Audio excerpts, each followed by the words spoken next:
Okay. Sean Fry. Hi. Dig this. So all of that nightmarish, like orange fuzz Vaseline crap you saw last night, I was going to continue doing this series like that. And my brilliant son, who I love more than anything in the universe, I was starting this now because I'm in the bathroom, guys, and I don't have fancy lamps and whatever. This is my this is the side table lamp to my bedroom, but it's giving me more light. Point being, my son looked at me starting this and he goes, that looks horrible. It's all fuzzy. And I'm like, yeah, I know. And he's like, well, he goes, your camera's dirty. Your lens is dirty. I'm like, okay, well, let's wipe off the lens. He's like, oh, look, you have a crack across your camera that's on your protector. And I'm like, okay, well, don't wreck my phone. It's only 18 years old Samsung.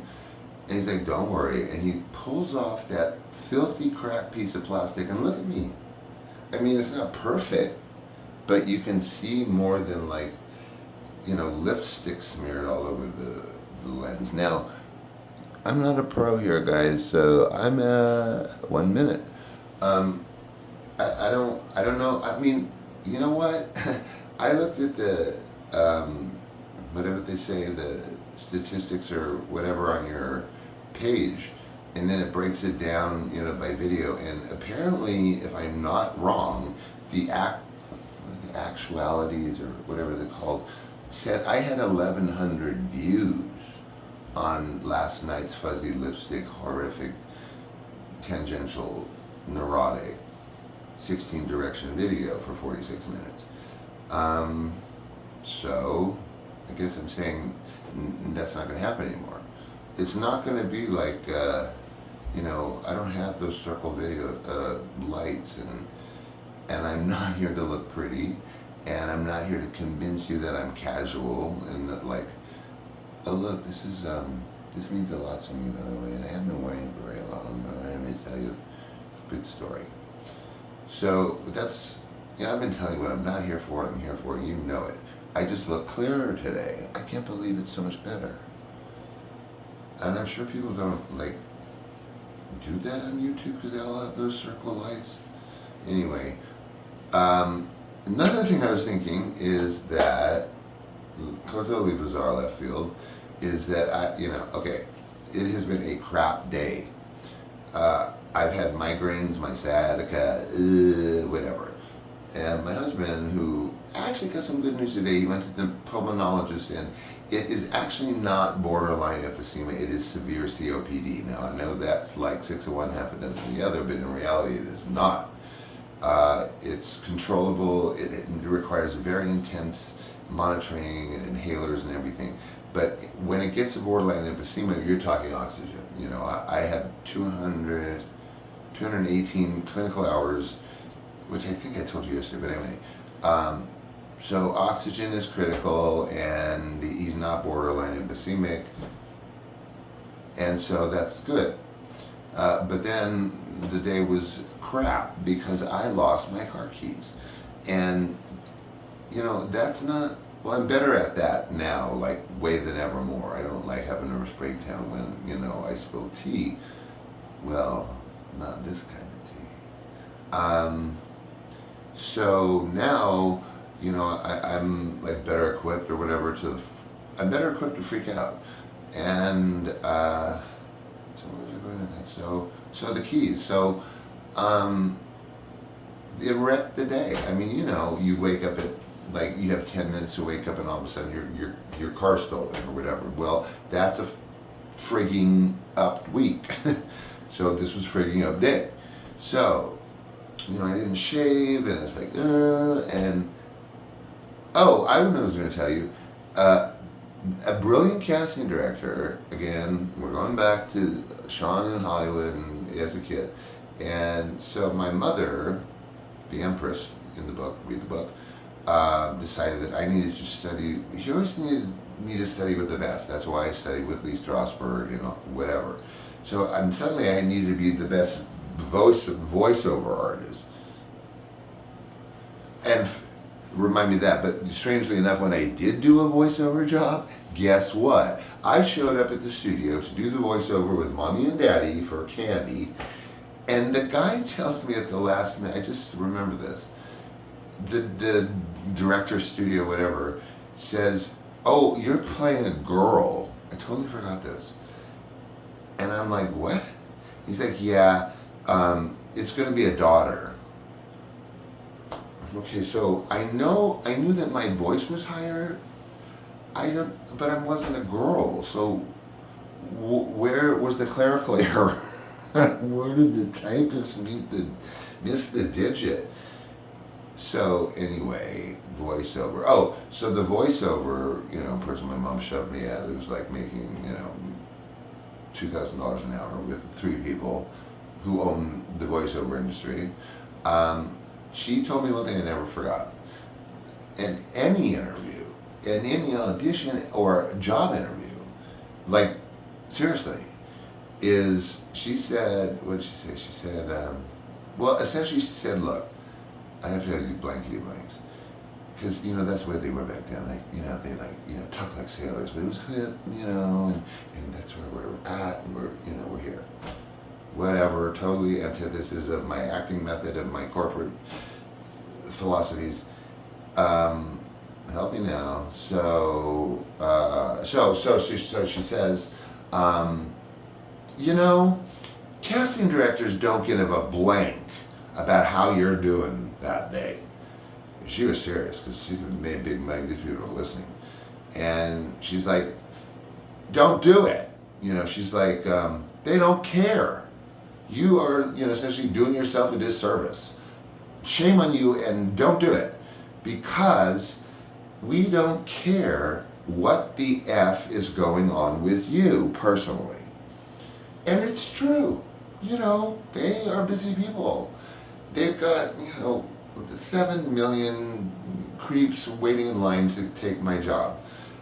But she says, in truth, #truth, at least then, and I'm sure now, they don't give an F about how you're doing that day. They really do not care if your dog was shot that day. I hope shot isn't a bad word. Maybe it is. It was a dog, okay? Don't pull the tape. I mean, whatever. I'm like, I worship dogs, whatever. Anyway, so the point of what she's saying is essentially, don't bug us with your crap. And she was right in a way. Everyone was right in like a but backwards way, aren't they? We make it that way, and we like suck the energy out of that meaning. Anyway, so my takeaway from that was, they really do not care about how you're doing, to include matricide, which I hope is another, I probably screwed up again. Matricide, yeah, that's probably a bad one. But they don't. So my takeaway was, they don't care, don't tell them. And don't act like you're sick and have a headache. Like I had a migraine all day, and my sciatica has been worse than ever for 72 hours. They not only don't want to hear that, but you are booming yourself by even saying such a thing. Because like in 30 seconds, they not only are not interested, but they want you out of their face. So that was the longest way of making this point, which is that I'm not going to tell you how sick I am. I mean, I'll mention it, and this is already getting boring. Anyway, I won't tell you, I won't B-word and moan about my migraine I have right now, or my sciatica, or my husband's doctor's appointment. So done, and whatever. Anyway, let's get interesting. Besides the crappy day, what else happened that wasn't crappy? Well, you know what wasn't crappy? I suddenly spontaneously decided I'm going to do episode 1 after the pilot of this thing. And you know what? This is the friggin' weirdest thing to me that friggin' weird things happen to me in a nanosecond, but you guys are like my friend that I can tell everything to, and that is really going to sound like probably aberrant, like mentally ill or whatever, but like I'm not telling you you're a bot and you're my girlfriend. I'm saying that there's so much to share, there's so much to tell. I'm pushing 60. I do not have a lot of friends here in Tucson. Tucson is not Monte Carlo, okay? We have, we don't have Winn-Dixies in Florida, but, do the math. So what? So I'm not here to complain, and like, this is not scripted. It's all the stuff that you know anyway. How much time do I have? I'm only 10 minutes. Okay, cool. I knew it cut off at like 45 minutes last time, and I was in the middle of something brilliant, not, and it went brilliant, and it was over. So I'd like to say goodbye to you. So I'll like guess I'd do that 40 minutes. I don't know. I've never done this, but I love it. Oh, that was my point. So so crappy day, whatever. But then I thought, well, you know what? Like I have a new reason to like not have a migraine and not shower. I'm showered, I'm clean, I shower every day. Look, see, I'm fresh shaven, this is wet hair. Well, I only show like this part because I'm so lazy. So I have to make sure like this part is really clean looking, and then get this part, and then you're good to go. But then you have these little scragglies because you're too lazy to shave every day. So then you get this little scraggly thing off and you look clean cut. So, ta-da! So anyway, whatever, we don't have enough time. Let's get fun. What was I thinking about the industry yesterday? Because I post stuff, but the stuff I post on Facebook's like way teasers. It's like, oh, remember? Oh, you don't remember? Bye. But this is not that show. This is No Holds Barred TV. This is like a thing. This is now No Holds Barred TV. And I am giving you this series for as long as you want it. And if you want it like 10 minutes, I'll do that too, or I'll go 44 minutes. And it's like a series now, I guess, as long as you want it to be. And this, I guess, will technically be episode 1 following the pilot in really orangey, blad, like Vaseline face. So the first episode is clear.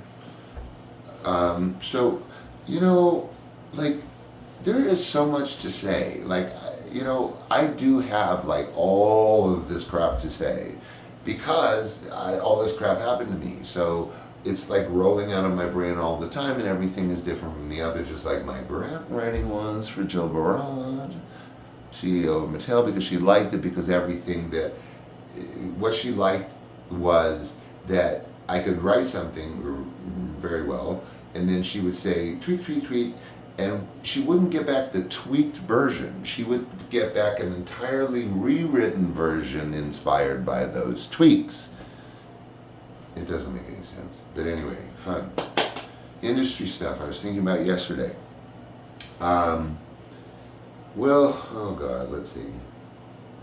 I've mentioned this is not, I'm not out to take down people. Like, at all, okay? But I have anecdotes. Let's put it that way. I have anecdotes that are sometimes contradictory. I'm really trying to not break community standards to these kids. And the other thing I'm trying not to do is get sued. But, told you yesterday, give me a lie detector test. I'm the first in line, please. I'm going to cut the line because everything is going to pass. Because I don't tell stuff that didn't happen to me, that I wasn't there, or I was there and 2 other people weren't there. Never me in the same room with just me and them, because guess what? It's my word against theirs. And then it's like, then you're a perjurer. So, I never make notes. This is not scripted, but, guess what? Tom Hanks. Ta-da! Big name. Probably like way up there, big name by now, right? But, so I have Tom Hanks' story. And it's not like a happy ending story. And you can't sue me because I was across the table from you during the table reading of the show. And you hired me enough to earn a check and get through rehearsal and then fire me before the blocking and the dress rehearsal and the taping. Story being, here I am, that chipmunk, skinny, kid, looking the same, and 12, and sort of in the prime of my career, which was 12, because I couldn't get arrested after ET, but boy did I work before ET. So the big show at the time was Bosom Buddies, right? I don't know if you remember, Google it. It's basically Tom Hanks and Peter Scolari as drag queens, making it through college by having to live in a sorority, or that's the only place they could afford, or whatever it is. It was big, and it was Tom Hanks, like, whoa, big debut, which he followed with Bachelor Party, which is a horribly funny movie. And then all kinds of ironies, because I think Bachelor Party is one of his best movies. There, he shoves C-word up a donkey's nose in an elevator, and the donkey dies, and then it becomes a part of the Bachelor Party. See it. So anyway, then Tom Hanks, and then he's like this, wow, dude. Way after Bosom Buddies, because he did Philadelphia Story.